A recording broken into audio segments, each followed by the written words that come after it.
Video शुरू करने से पहले आपको दशहरा की बहुत बहुत शुभकामनाएं। तो आप लोग गाइस समझ गए होंगे कि ये वीडियो किस विषय में है। तो आज का वीडियो है दशहरा क्यों और किस लिए बनाया जाता है। तो दशहरा बुराई पर अच्छाई की जीत के रूप में बनाया जाता है। तो गाइस इसके पीछे क्या कहानी मैं आपको बताना चाहती हूँ। ये कहानी त्रेता युग की है। किसी कारणवश अयोध्या के राजा दशरथ को अपने सबसे बड़े बेटे श्री राम को 14 साल का वनवास में भेजना पड़ा। उन्होंने अपने बेटे श्री राम को बुला के कहा, बेटे मैं तुम्हें 14 साल के वनवास पर भेजना चाहता हूँ। श्री राम अपने पिता की आज्ञा को कैसे टाल सकते थे। उन्होंने 14 साल के वनवास पर जाना स्वीकार कर लिया। ये सुनकर श्री राम ने बोला कि जैसी आपकी आज्ञा, पर उनकी पत्नी सीता उनके बिना नहीं रह सकती थी। माता सीता ने दशरथ से कहा, जब मेरे पति इस महल में नहीं रहेंगे तो मैं इस महल में मैं रहकर क्या करूंगी। मुझे भी उनके साथ वनवास जाने की अनुमति दी जाए। ये सुनते ही श्री राम के भाई लक्ष्मण ने कहा, पिताजी मुझे भी अपने भाई के साथ जाने की अनुमति दी जाए। राम के बिना लक्ष्मण नहीं रह सकते थे। सीता और लक्ष्मण की बात सुन के दशरथ ने कहा, समय मुझे पुत्र से दूर करना चाहता है, पर मैं तुम्हें श्री राम से अलग नहीं कर सकता। और उन्होंने सीता और लक्ष्मण को श्री राम के साथ जाने की अनुमति दी। दशरथ की अनुमति पाकर कुछ दिन पश्चात राम, सीता और लक्ष्मण वनवास के लिए निकल पड़े। सब कुछ ठीक चल रहा था कि एक दिन सुपंखा नाम की राक्षसी वन से गुजर रही। उसकी नजर राम और लक्ष्मण पर पड़ गई। ये देखकर वो सोचने लगी, ये दोनों कितने अति सुंदर है, काश मेरा इनसे विवाह हो जाता। ये सोचकर वो श्री राम के पास चली और उनके सामने विवाह का प्रस्ताव रखा। श्री राम बोले कि पहले से ही मेरा विवाह हो चुका है और मेरी पत्नी भी मेरे साथ रहती है। तुम जाकर मेरे भाई लक्ष्मण से विवाह का प्रस्ताव रखो, वो वनवास में अकेला है। श्री राम के मना करने पर उसको बहुत गुस्सा आया। उसकी नजर लक्ष्मण पर गई तो उसने भी सोचा कि वो भी इतना सुंदर है, तो मैं अपने लक्ष्मण के सामने विवाह प्रस्ताव रख देती हूँ। वो लक्ष्मण के पास गई, हे तेजस्वी पुरुष, मैं तुमसे विवाह करना चाहती हूँ। ये सुन के लक्ष्मण नाराज हो गए और उन्होंने बोला कि मैं तुमसे विवाह नहीं करना चाहता हूँ, पहले ही मेरी विवाह हो चुकी है। और उनके बीच में बहुत बार विवाह हुआ। लक्ष्मण ने क्रोध में आके नाक और कान काट दिया और वो अपनी राक्षसी रूप में आ गई। और ये देखकर राम और लक्ष्मण हैरान हो गए। नाक और कान कटने के बाद वो दर्द के मारे भागते भागते वो अपने भाई रावण के पास पहुंची और उसने अपनी सारी कहानी रावण को सुनाई। रावण अपनी बहन की ऐसी हालत में देखकर बिल्कुल क्रोधित हुए। उसने रावण को बोला, इन्होंने एक स्त्री का अपमान किया, इनको ऐसे ही सजा दिया जाए। राम और लक्ष्मण ने इसमें से एक ने मेरी नाक और कान काट दी। श्री राम अपनी सुंदर पत्नी के साथ वन में रहते, आप भी उसका हरण करो। उसने मेरा नाक और कान काटा है, उसका बदला ले लो। वो बदले की योजना बनाकर मायावी दैत्य मारीच के पास गया और उसको सारी योजना बताई। और वो बोला कि मैं तुम्हारी मदद नहीं कर सकता। श्री राम और लक्ष्मण बहुत वीर है, अगर उनको पता चल गया कि मैं इस योजना में शामिल हूँ तो वो मेरा वध कर देंगे। रावण ने मारीच से कहा, अगर तुम मेरा साथ नहीं दोगे तो मैं तुम्हारा ही वध कर दूंगा। मारीच के पास और कोई रास्ता नहीं था, उसको रावण की मदद करनी ही पड़ी। योजना के अनुसार रावण ने उसको एक सुंदर सा हिरण बना दिया, सोने का हिरण बना दिया। वो श्री राम और सीता के कुटिया के बाहर टहलने लगा। सीता मैया की नजर उस हिरण में पड़ गई। वो उस हिरण को देख के मोहित हो गई और उसने श्री राम से कहा, मुझे वो हिरण चाहिए, कितना सुंदर है।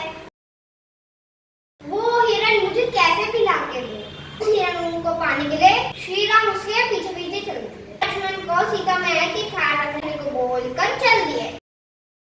हिरण दौड़ते दौड़ते श्री राम को दूर ले गया तो काफी देर तक श्री राम नहीं आए। अंत में श्री राम ने एक तीर लगाकर हिरण पे वार कर दिया।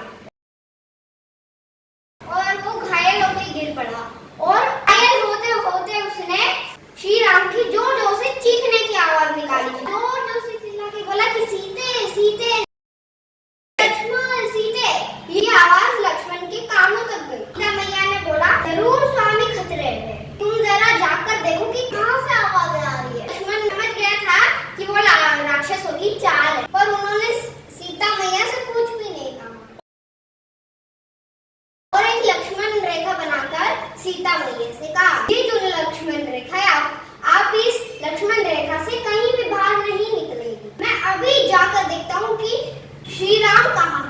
आवाज की दिशा की तरफ चल पड़े। लक्ष्मण के जाते से ही रावण साधु के वेश में आ गया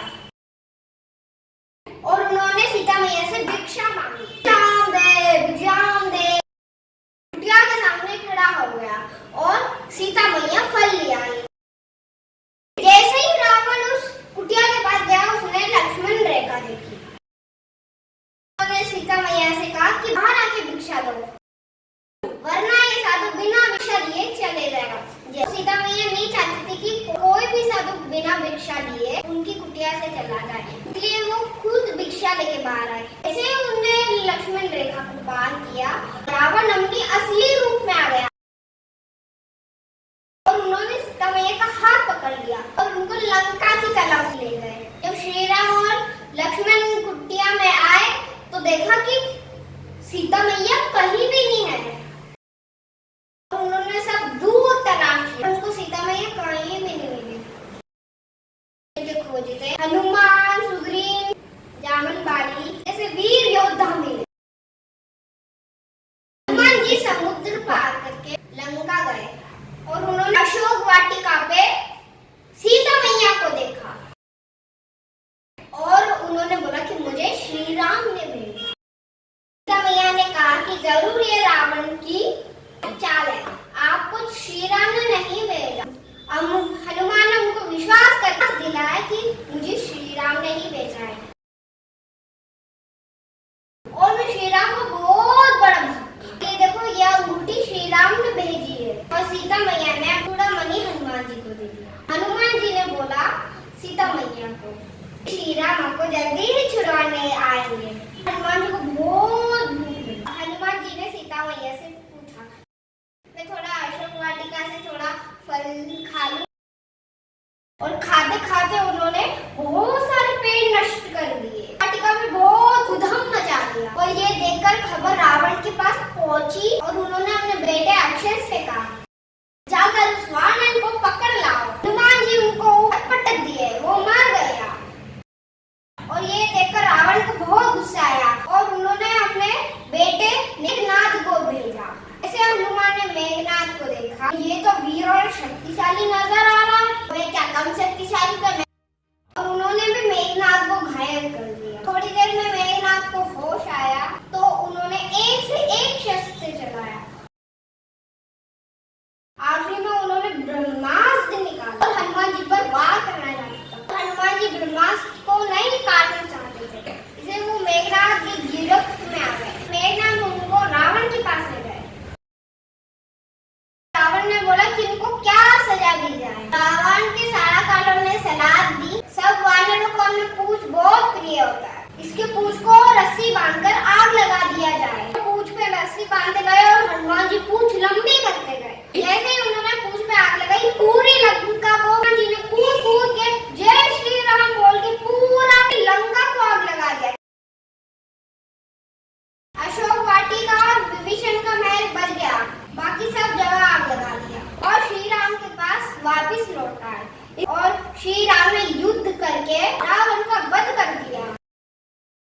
सीता मैया को वापस लिया। बुराई पर अच्छाई की जीत हो गई, इसलिए हम सब लोग दशहरा मनाते हैं। दशहरा हिंदू का प्रमुख त्योहार है। इसे बुराई पर अच्छाई की जीत के तौर पर मनाया जाता है। श्री राम ने रावण का वध कर दिया। माना जाता है कि रावण के 10 सिर हैं। 10 सिर 10 बुराइयां, काम, क्रोध, लोभ, अहंकार, ईर्ष्या, द्वेष, छल, कपट, अन्याय, हठ, ये सब हर व्यक्ति में होता है। कहा जाए तो यार रावण जैसा ज्ञानी इस दुनिया में ही नहीं है। ये सब अहंकार हम सब लोग में है और हमको चाहिए हम लोग भी ये सारी बुराइयों का अंत करें। ये सब बुराइयां हमारे अंदर ही है, हम सबको बुराइयां खत्म करने पड़ेगी। ये वादा करो, हम सब मिलकर हमारे अंदर की जितनी भी बुराइयां हैं उसका नाश करेंगे। रावण रूपी बुराई का अंत किया, वैसे हम भी अपने अंदर की बुराइयां खत्म कर देंगे। और इसके साथ ही आप सबको हैप्पी